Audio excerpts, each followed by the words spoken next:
Correct.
All rise.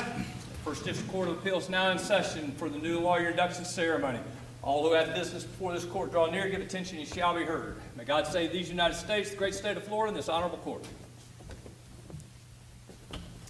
Thank you. Please be seated.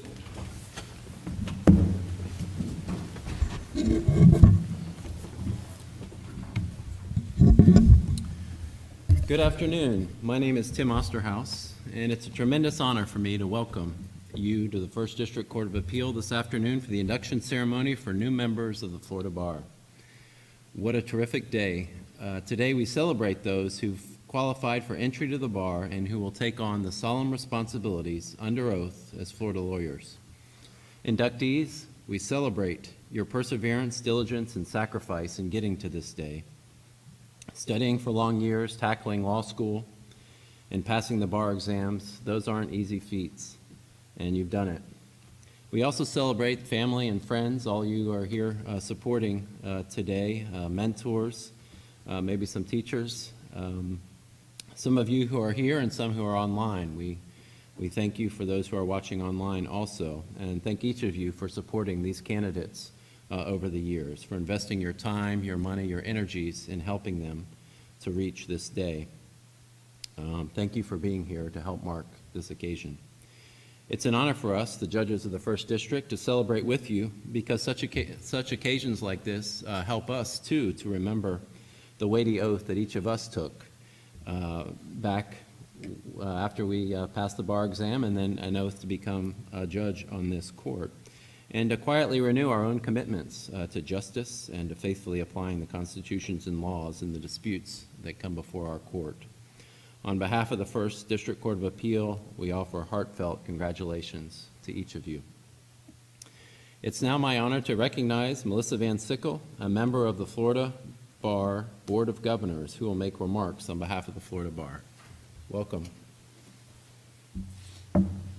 Thank you. May it please the court, Mr. Chief Justice and members of the court, honored guests and family and friends, and my new colleagues.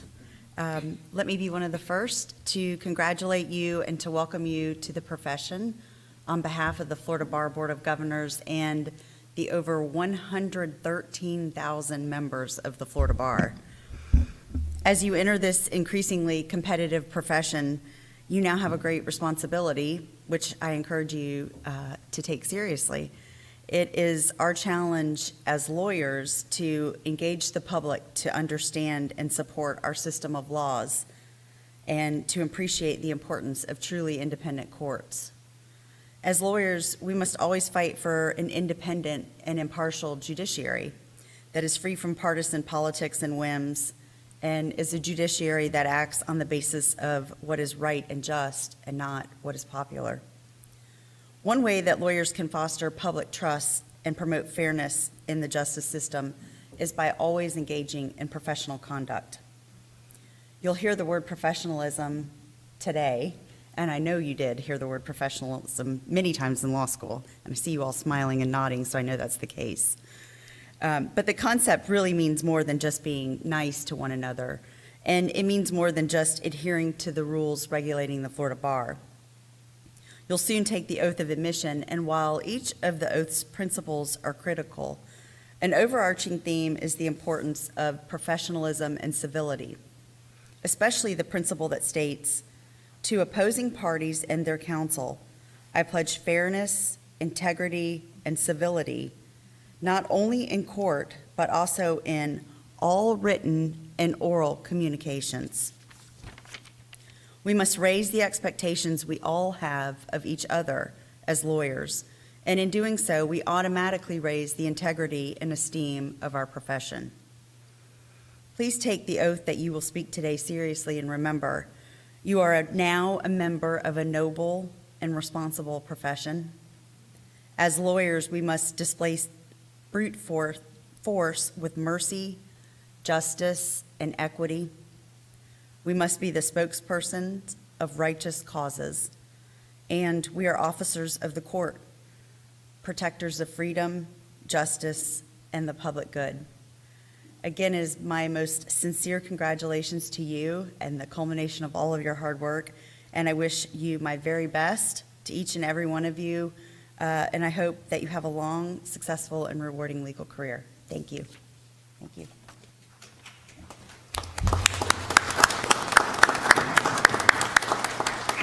Thank you very much, Ms. Van Sickle, for those wise and good words. It's now my great pleasure to recognize my colleague, Judge M. Kemmerly Thomas, to welcome the inductees on behalf of the First District Court of Appeal.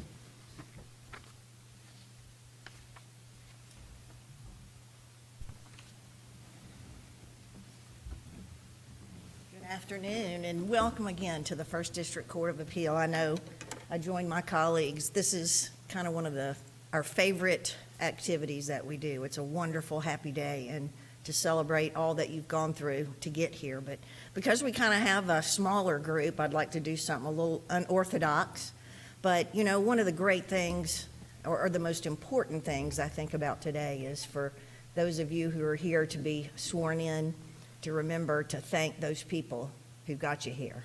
I know it took an army for me, whether it was financial support, family support, support from my friends, etc. So I want to take a minute.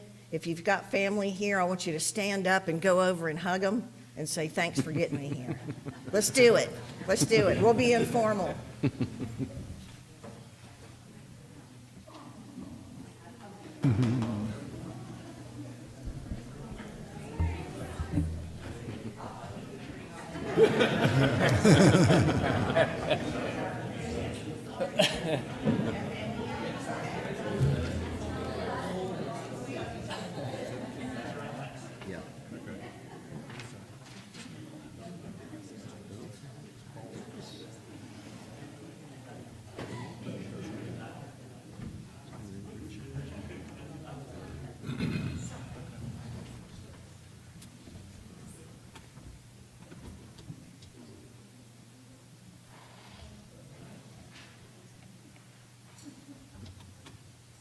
All right, I think that was a worthy couple of minutes because it has been a long journey, and I know all of you have been so supported. So thank you, family and friends who have been so supportive of these young people as they start their career. The chief asked me to say a couple of words, and I told him, are you sure? Because I'm the kind of person who kind of cracks it down and gives you the practical side on things. So I'm going to give you 3 rules or 3 words of advice to you young lawyers as you go out into the legal field and seek out your careers. And I'm going to kind of put on my old, salty, 25-year in the trenches lawyer hat, and I'm also going to put on my mom hat. So if my 2 children were here, they'd tell you that you're about to get a soapbox speech, and yes, that's what you're going to get. But 3 rules that, you know, I have really learned through my practice of law since before I joined this wonderful court and had the blessing to sit here that served me well, and I wanted to pass those along to you. Number 1 rule I would tell you is acknowledge what you don't know. And sitting to think about that for a minute, you have gone through 3 years of intense academic training. You can brief a case. If we asked you to, you could give us a great speech on legal theory, and you could probably write quite a competent appellate brief. But guess what? You have no clue how to practice law. 3 years and all that money, and you'll be standing there going, well, what do I do next? So acknowledge what you don't know. And I can tell you when, you know, almost 30 years ago when I took my first job at a private law firm, and I was assigned to the senior partner who was never there because he was always on the road. He handed me 200 cases on my first day and said, here you go, don't screw it up. And then off he went, and I stood there thinking, you know, what do I do next? And I tell you who saved me and who absolutely and without question taught me how to practice law? His staff. There were 3 ladies who had been with him for 30-plus years as his legal assistants, and God bless those ladies. They took me under their wing. They said, Kim, I said, what do I do? And they said, well, you know, let's start with, we need to file notices of substitution of counsel, and then, you'll need to file these motions, and here's a form. And then, well, what else do I do? Well, you'll need to set, you need to start thinking about depositions and who's going to set those, and literally took me by the hand, because if I ask any of y'all right now, and I said, here's 200 cases, don't screw it up. Your first trial's next week. Would you have a clue, what to expect or how to work that case or how to do that legwork? You wouldn't at all. So my advice to you, number one, would be acknowledge what you don't know. And when you walk into your first job or jobs, you walk in with your head hung down low, saying thank you, and anybody who will help you, absolutely be appreciative. I told those ladies, yes, ma'am, no, ma'am. Can I bring you some coffee? Can I take you to lunch? I mean, I absolutely knew that they were my lifeline, and they continued to be, because I was appreciative, and they would come back and help me some more, and I would say, I'd come back from court and say we were successful, and in large part because of all the assistance that you gave me. So really keep your eyes open, and remember, that staff person who's been there for 30 years is your best friend, and they can tell you how things are done. I bet each of you can say the same thing about somebody who took you under their wing. Number 2, words of advice. Your word is your bond. And I want you to think about that. Your word is your bond. As you get out into the specialties, law is so complex these days that everybody specializes. You almost have to, in terms of, committing malpractice. You just have to engross yourself in one specialty in order to know it well. But in going into a certain specialty, there's a smaller group of attorneys. And you find that you will deal with the same attorneys over and over again. And so you end up knowing a lot of those attorneys pretty quickly and work with them most of your career. So when I say your word is your bond, when you start out in your legal practice, you will act professionally, and you will be filled with grace, and you will be open to favors if another attorney needs it. I'll tell you this much. I told my staff from day one, and it served me well. My staff knew anybody who calls for a continuance, or if they need a favor, I'm talking about opposing counsel, you are to say yes every time, unless you know it's something that's coming up really quickly and something that you need to check with me first. But 90% of the time, my staff knew if there was ever a request from opposing counsel for something, they were to say yes and be very accommodating, because guess what? You're going to need that favor next week. Think about the situation where an attorney calls you and you have a case, and this is going to happen to you in your first year or two.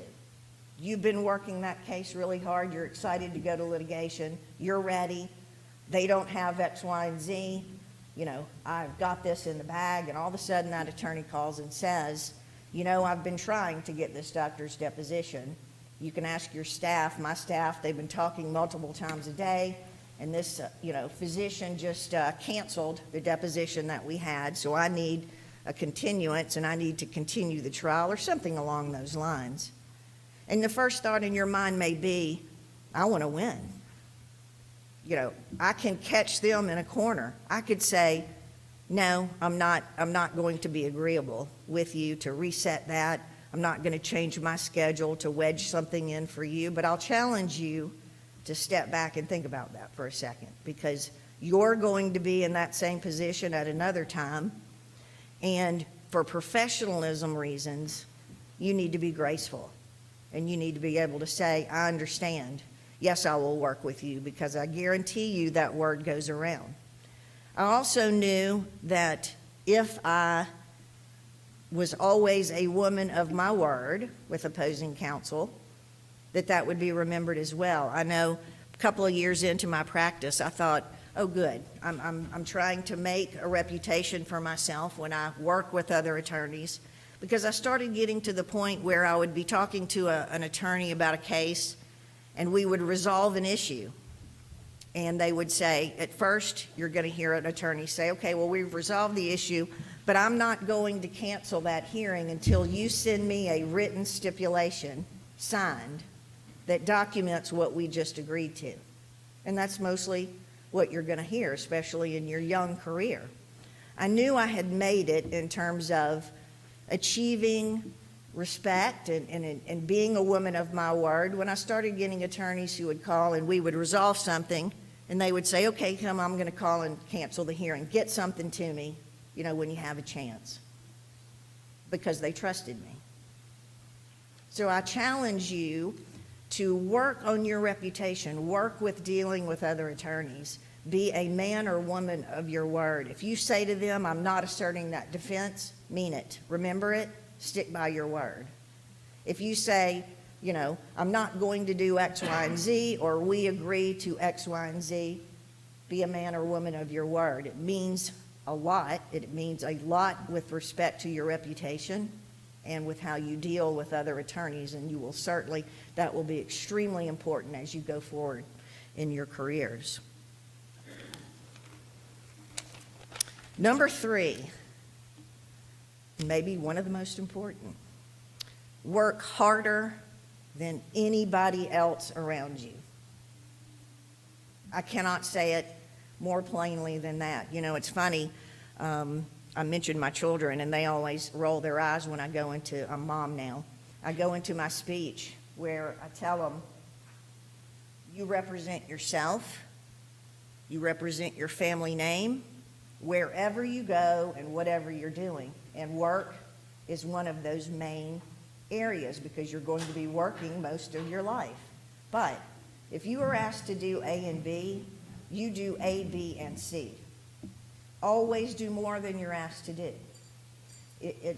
And I tell my children these days, and one of the things, I was one of the hiring partners at my firm before I joined the bench, and I saw this increasing trend of young ones coming in, and they would sit down and they would tell me this gigantic salary that they wanted, and I would think, wow, geez, I didn't get that for like 20 years, after I was practicing. And then their second most important topic to talk to me about was quality of life, which is extremely important as well, but you wouldn't have gone into this profession if you didn't want to work hard. And if you want to master this profession for yourself and for your clients and for your causes, work harder than anyone else. When I first started my job in private practice forever ago, it ended up being my only job. I stayed with that firm for 28 years. But I remember when I started that job, I thought, I'm going to get there before any partners get there, because I think I should be working harder than the partners, and I'm not going to leave if there's still a partner here, because I'm a young associate. They have trusted me, given me this position, and I'm not going to let them down, and I'm going to show them I'm here to work, but there's just something wrong with me, a young associate, leaving before the partners leave. So I entered my first job with that thought process in mind, and it really served me well, because many nights I would be there because there were still partners there, and a partner would come in, one that I might not even work with ever, and say, oh, Kim, you're still here, can you help me? And of course, I'd jump up and say, absolutely. What do you need me to do? Whether it was they couldn't figure out the fax machine, seriously, or the copy machine, or can you shepherdize this case? This was back in the day when you had to do it by books. But yes, absolutely, and that's what I did. I think I took one day off for the first probably 5 years of my career when I first started, and that was Christmas Day, because there was always something to do, or I was always thinking about that case that I was working on. And because I had a passion for what I was doing, I wanted to do well, and I wanted to succeed, and more importantly, I wanted to do a great job for my client.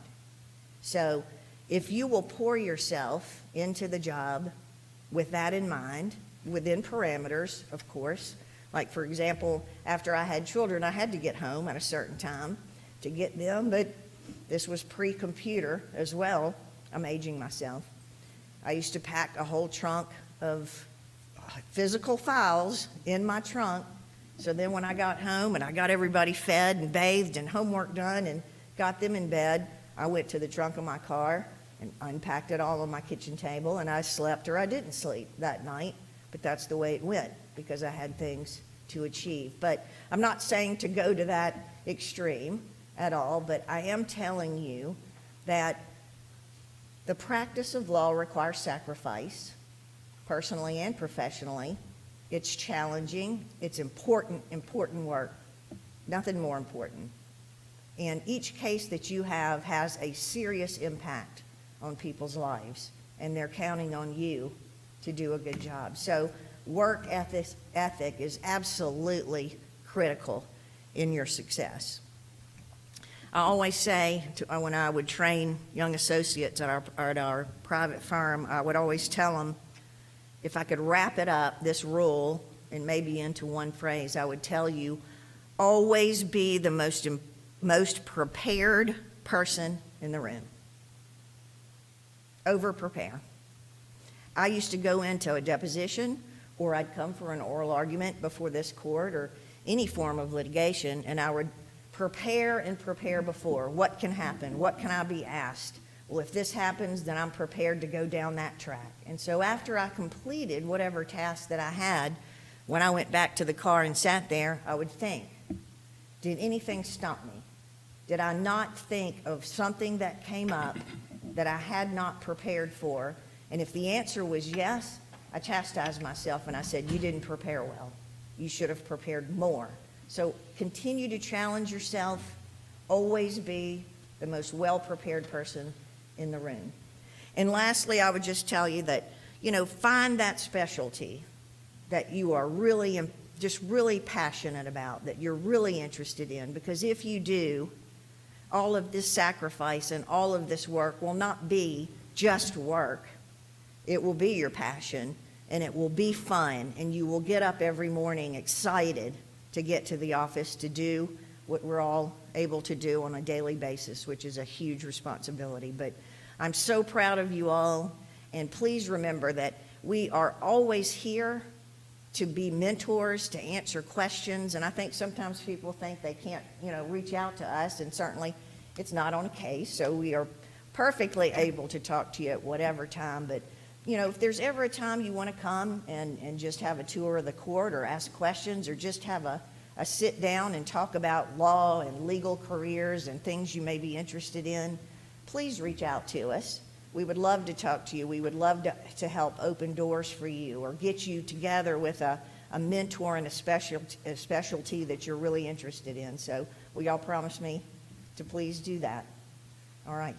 Good luck. Go get them. Make us proud.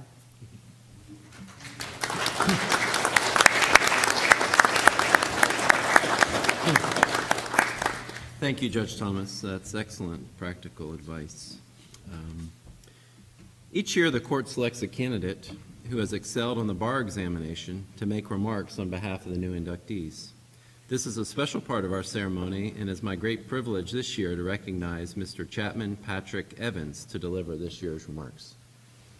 Mr. Evans.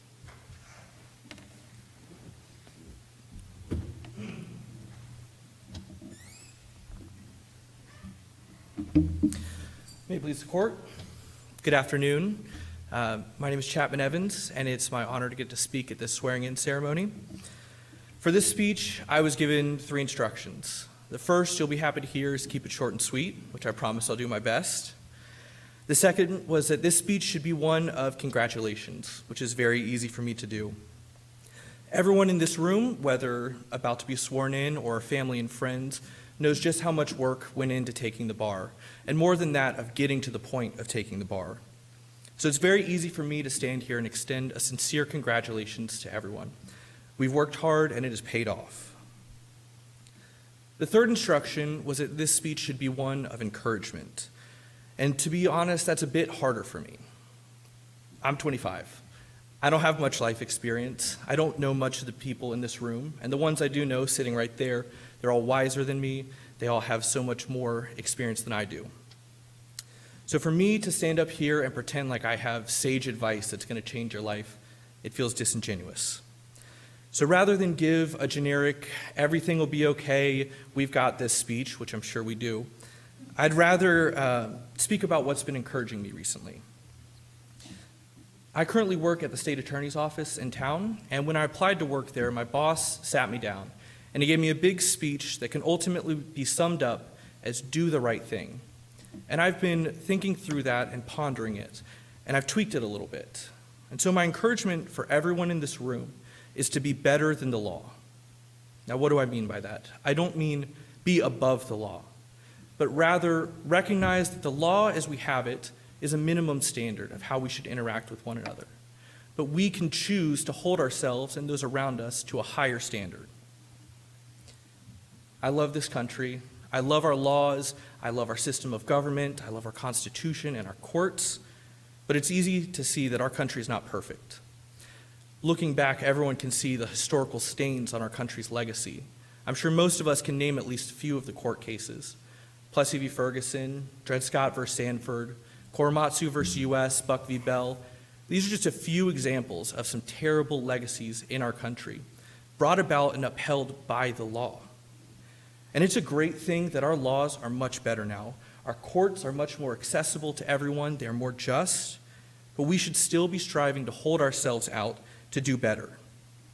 And my point here is not go find injustice and bring it before this court. Though if that's your calling, please go ahead. My point is to say that we can and should be seeking ways to surpass the law in our everyday lives. The law says not to steal, and that's a good and just law. But we can choose to go above the law, to provide for those in need, to serve those who can't help us back in any way. The law says not to hurt one another. Certainly don't murder one another. But we can choose to build community, to make peace, to forgive and love our neighbors. And this is not an easy calling. It requires a firm foundation. For me, that firm foundation is the death and resurrection of Jesus Christ. The comforting knowledge that God stepped down from glory to save sinners and rebels, myself being first amongst them, and making them sons and daughters. And I hope that you would know that peace too. But regardless, we now have a responsibility. We've passed the bar, and now we get to literally step beyond the bar, to go from watching court to participating in it. And this is a tremendous responsibility, one that we shouldn't take lightly. But just as important is our responsibility outside of these walls. And my hope is that everyone here is encouraged to try and be better than the law.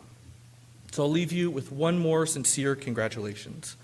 We have tremendous potential, and we can choose to do great things with it. Thank you very much.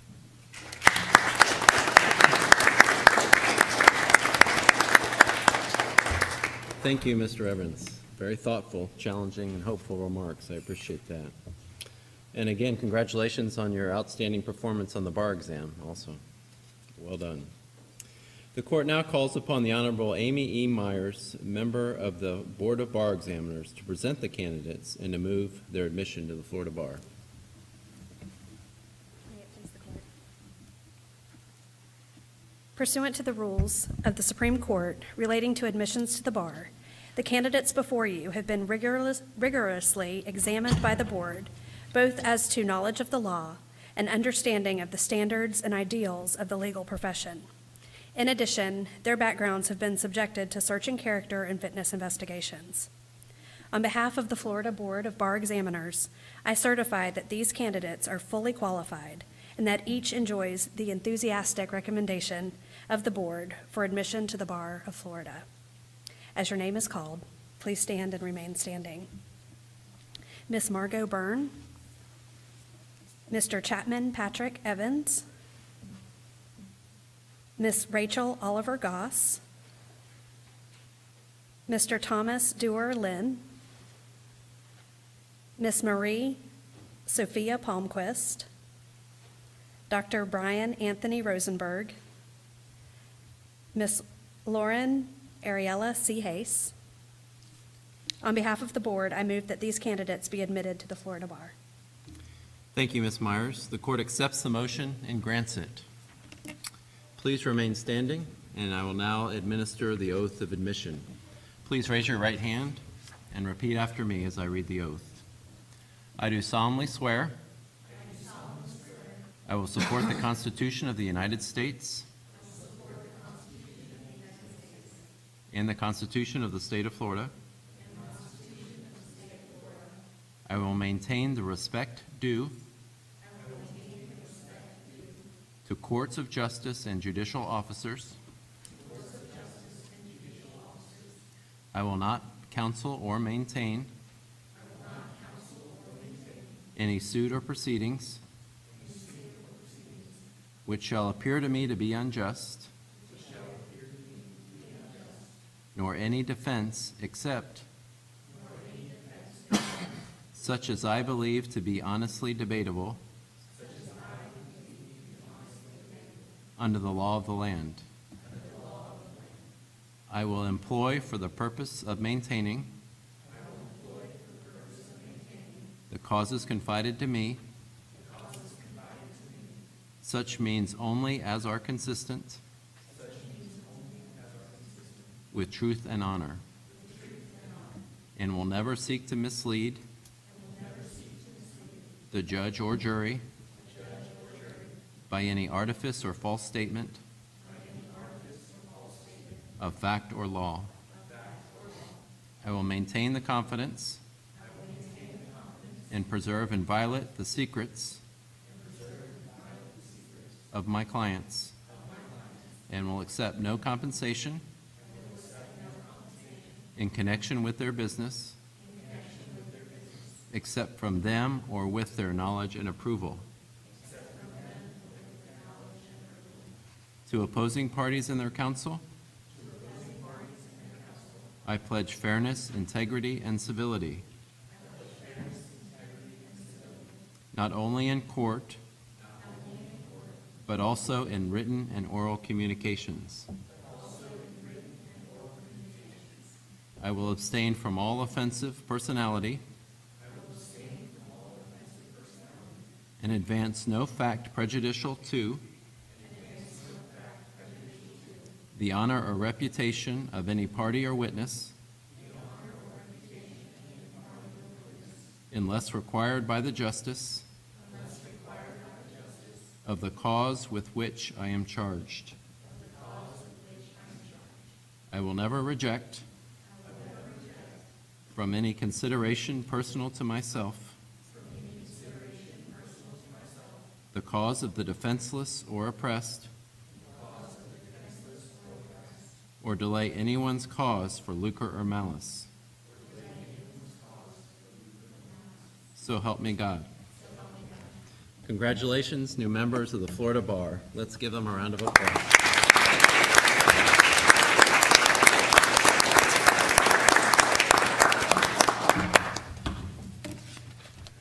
You may be seated. May each of you be ever faithful to this solemn oath. We hope that your journey as Florida lawyers will bring light, hope, and confidence to all you are privileged to serve, and also bring fulfilling challenges and satisfying work to each of you personally. Our blessings go with you. Finally, some logistics. If you inductees will remain in the well for just a few minutes after we adjourn, we'll take a group photo of new inductees in the court. Then families will be invited to take pictures with the inductees here in the courtroom or outside in the rotunda, where we will also have coffee available.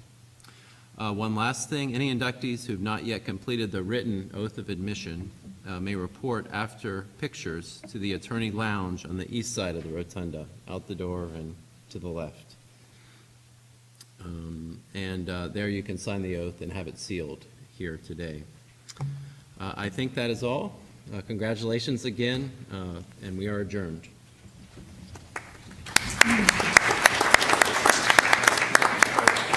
Marshall, if you want to administer the picture.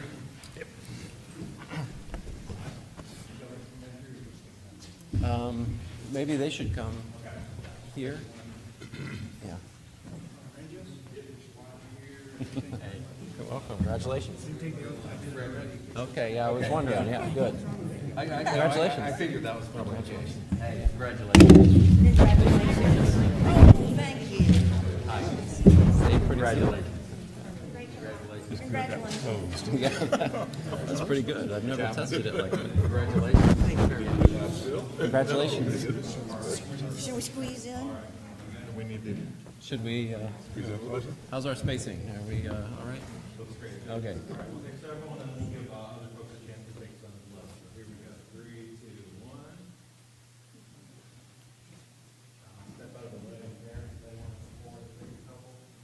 Feel free to come and, yeah. You can come before the bar if you'd like.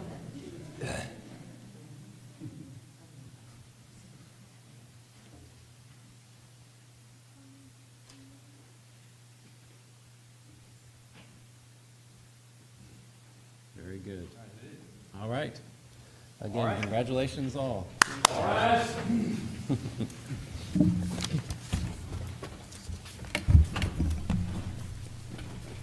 Thank you, thank you.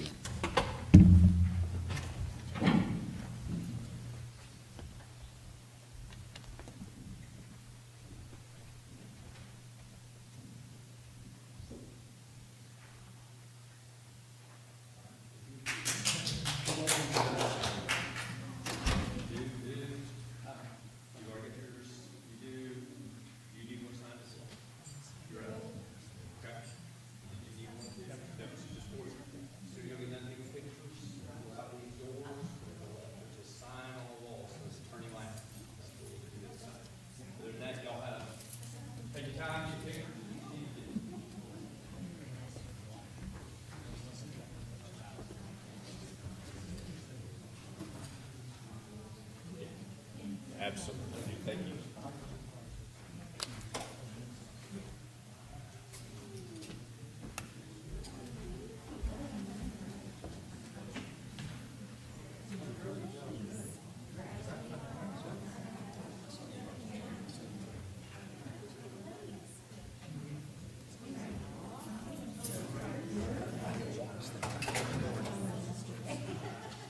And they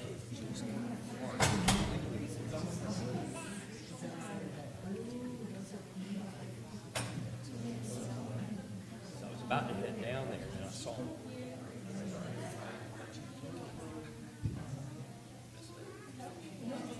By the way, and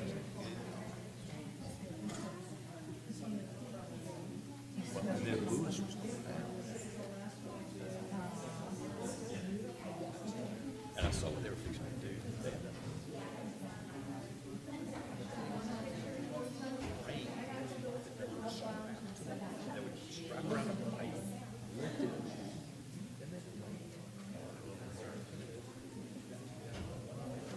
They were heavy pipes. You can tell by the way they were walking. It was.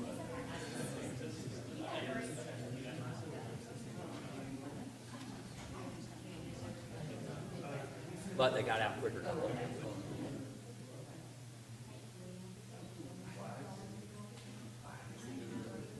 Turning lines, which way you want to go? Front? Sure.